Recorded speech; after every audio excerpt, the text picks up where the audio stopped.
Hi, and welcome to Mirror Mind, a quiet space where we explore the hidden wounds of emotional abuse, especially when it comes from someone you once trusted or loved.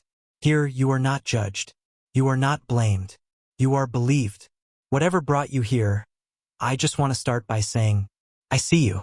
I see the confusion in your eyes, the questions that won't leave you alone, the pain of wanting to leave and yet not being able to. This is a safe space. You don't need to pretend here. You can breathe. Let's talk, gently, honestly, about what you've been through and the path forward that could finally bring you peace. You are not overreacting. If you're listening to this, there's a good chance you've been hurt, not just by a single moment, but by a pattern. Not by a stranger, but maybe by a parent, a partner, a sibling, or someone who was supposed to love you. And somewhere deep down, you might be wondering, was it really that bad? Am I making this up? Why can't I just let it go? Let me be clear. You are not overreacting. You are not too sensitive. And you are not imagining things. You've likely been in a dynamic that has a name, and when you learn that name, everything starts to make more sense. What is narcissistic personality disorder, NPD? Narcissistic personality disorder, or NPD, goes far beyond selfishness or arrogance. It's a deeply ingrained personality structure built on fragile self-worth, a lack of empathy, and a relentless need for control, attention, and admiration. On the surface, people with NPD can seem magnetic, intelligent, even caring. But behind closed doors, a different reality unfolds. They gaslight, manipulate, criticize, and confuse, and somehow you start to believe it's all your fault. The cycle: idealize, devalue, discard. There's a predictable cycle in narcissistic relationships. Idealize, they lift you up, flood you with attention, and make you feel like the center of their world. Devalue, then come the subtle digs, the shifting moods, the blame. You try harder to please them. Discard, finally, they leave emotionally or physically, often coldly and without closure. Sometimes they return, sometimes they don't. But always, you are left with questions, emptiness, and pain. Why you feel stuck. The trauma bond. One of the most heartbreaking aspects of narcissistic abuse is this. Even when it hurts, you still miss them. That powerful emotional attachment, forged through cycles of abuse and intermittent affection, is called a trauma bond. And it's real. You're not weak for feeling pulled back in. You're not broken because you still love someone who hurt you. Your nervous system has been hijacked. Your brain has adapted to survive. And survival is not shameful. Gaslighting, rewriting your reality. If you've ever been told, you're remembering it wrong, that never happened. You're too sensitive. You always twist things.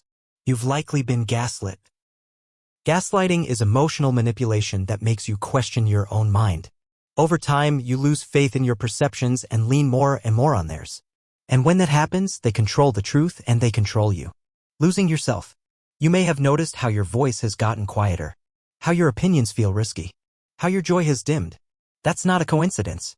When you're with a narcissist, your world becomes smaller because only one voice is allowed to be loud. Theirs.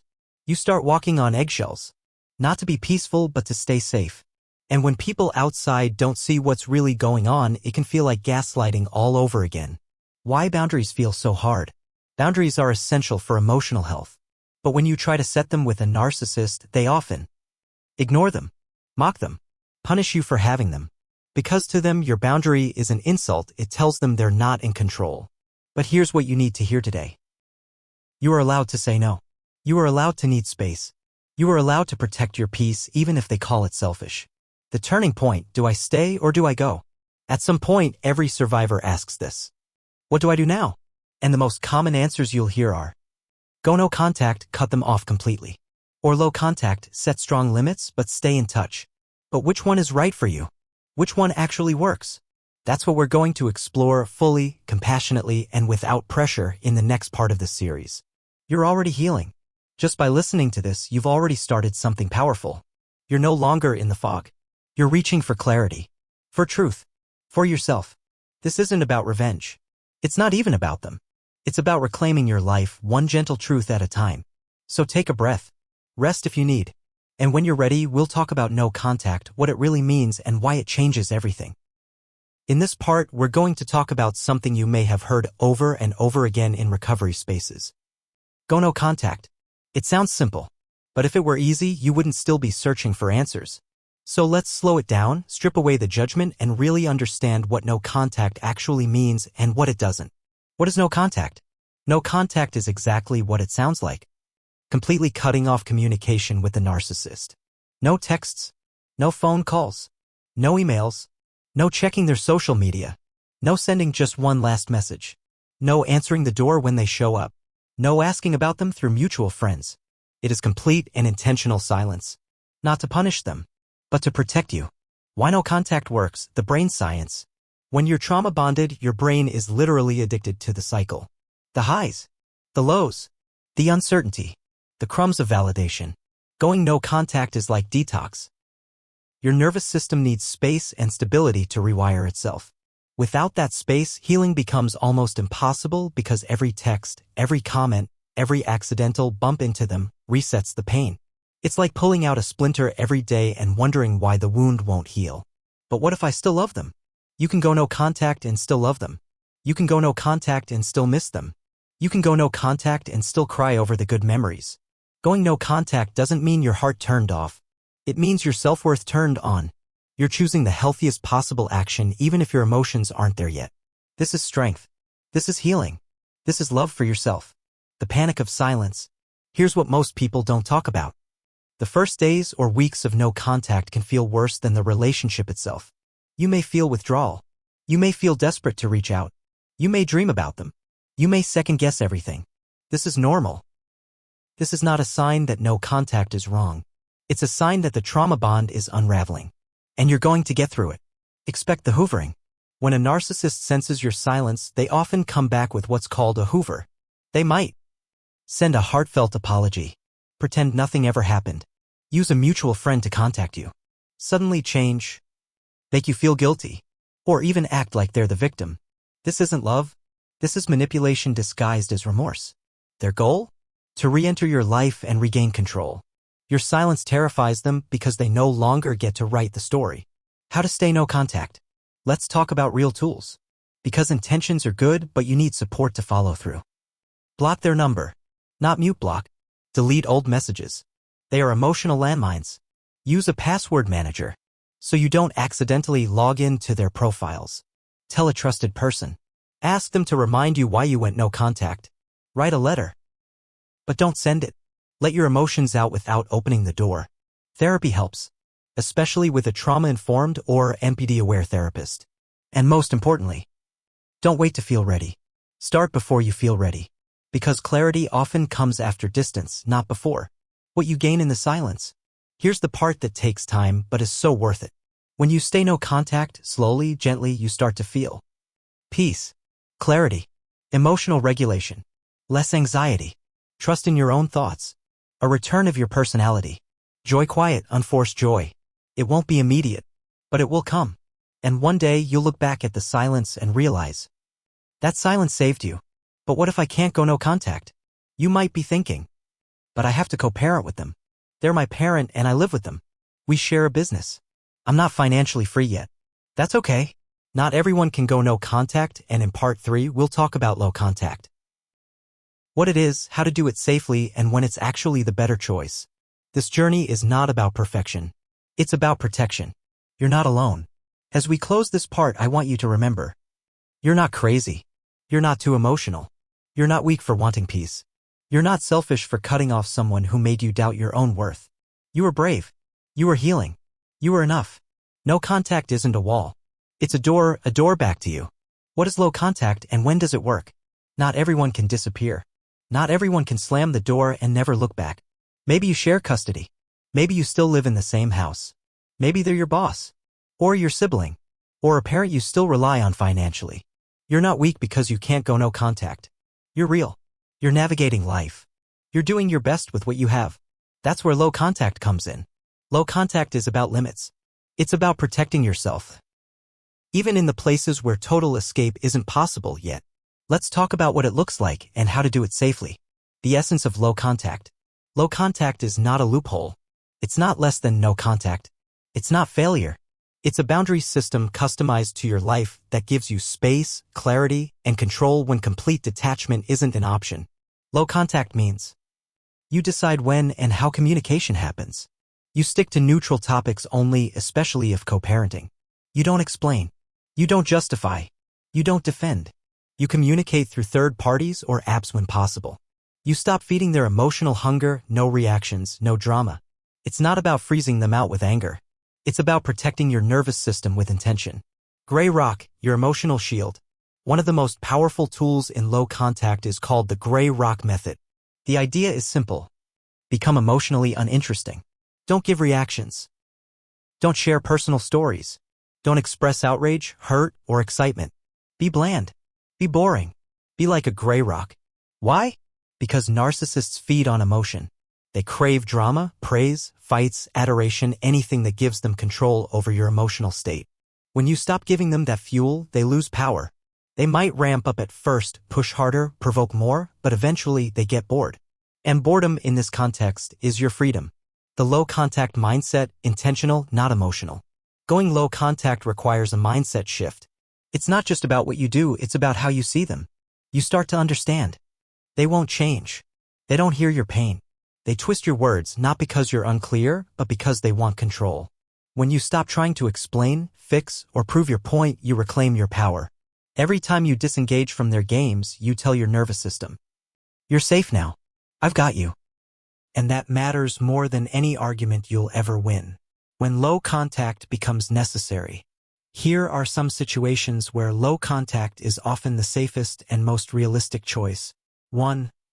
Co-parenting with a narcissist. If you share custody, full no contact may not be legally possible. But you can still protect yourself emotionally. Use parenting apps that log communication, like Our Family Wizard. Stick to child-related topics only. Don't respond to insults or baiting. Have a parallel parenting mindset, not a collaborative one. You're not building a team. You're enforcing a schedule. 2. Living under the same roof. If you're still financially or logistically dependent on them, here's what you can do. Keep interactions brief and task-oriented. Spend as much time outside the home as safely possible. Build your exit plan silently, safely. Practice emotional detachment, even if physical distance isn't yet possible. 3. Shared workplaces or businesses. This is tricky but survivable.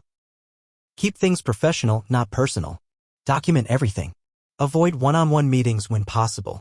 Know your rights and start planning for alternative options if the environment becomes unsafe. 4. Family pressure.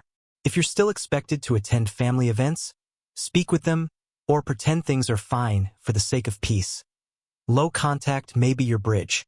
You can set time limits on visits or calls. Leave when things get manipulative without explanation. Keep conversations shallow and non-controversial. Decline invites that feel harmful even if it upsets others.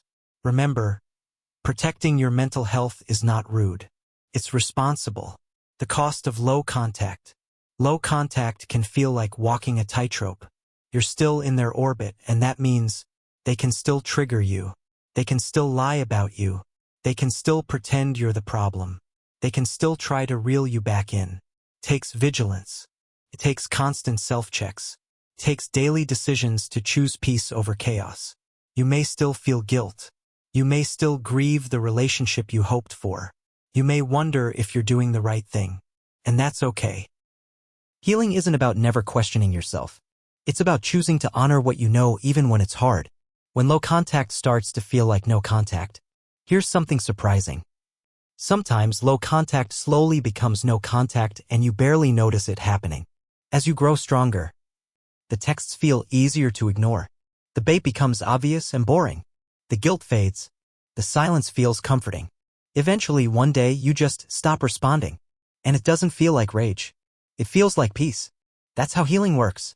It's not always a dramatic decision. Sometimes it's a quiet unfolding of clarity, one boundary at a time. No contact versus low contact, which one works? Now that we understand both paths, let's return to the big question. Which one works? The truth is, the one that keeps you safe. Emotionally, mentally, physically, spiritually. This isn't a competition. This is about capacity, not comparison. Let's compare them. Not to rank them, but to help you choose. No contact, the clean break. Best 4. Romantic partners you no longer live with. Friends you've outgrown. Abusive exes. People who refuse to respect your no. Pros. Fastest path to clarity. Reduces emotional reactivity. Makes space for deep healing. No more manipulation or gaslighting. Challenges. Intense withdrawal at first. Pressure from others to reconnect. Hoovering attempts. Guilt and longing. When it works best. When the relationship is no longer necessary for your daily life and continuing it only brings harm. Low contact, the strategic boundary. Best 4. Co-parents. Parents or family members you still see. Work or community connections. Relationships where full escape isn't yet possible. Pros. Allows for ongoing logistics, parenting, finances, etc. Builds boundary muscles in real time. Keeps you grounded in reality. Can be a stepping stone toward full no contact. Challenges. Requires high emotional discipline. Triggers still happen. They may exploit the contact to provoke you. You'll need strong support systems. When it works best. When you still have to interact but want to do it with maximum protection and minimum emotional risk. Questions to ask yourself. Before choosing either path, ask. Do I feel safe when I talk to them? Do I leave conversations feeling drained or confused? Am I constantly second-guessing myself? Do they ever truly listen or just twist my words? Do I have the support I need to detach? If you answered yes to the first question and no to the rest, no contact might be right for you. If you must stay in contact for now, low contact isn't failure. It's strength in motion. The truth about both paths. Whether you go no contact or low contact. You are not weak. You are not cruel. You are not selfish. You are not abandoning someone, you're reclaiming yourself. You don't owe anyone your continued suffering. Not even family. Not even someone who did their best. Not even someone you still love. Boundaries are not about punishment. They're about protection and self-respect. Part 5. Life after contact. Whether you've gone no contact or low contact, the real work begins after the boundary. You'll start to notice your voice coming back, your opinions resurfacing, your intuition strengthening, your body relaxing just a little more each day. This is where the healing roots itself. This is where you rebuild gently, slowly, bravely. You may find new relationships feel more peaceful. Silence no longer scares you. Your laughter returns unexpectedly, beautifully. Your identity, long buried, starts to rise again. You're not just surviving anymore. You're becoming you again. Final thoughts, you deserve peace. You're not meant to live in fear. You're not meant to spend every day explaining yourself. You're not meant to shrink, to beg, to walk on eggshells. You were meant for peace. You were meant for clarity. You were meant for freedom. Whether you go no contact, low contact, or something in between, I hope you always remember this. You're not here to fix them. You're here to free yourself. And that's exactly what you're doing. So take your time. Grieve what you've lost. Celebrate what you're gaining. And know, truly know, that healing is already happening. Thank you for being here. You are not alone. And you never were.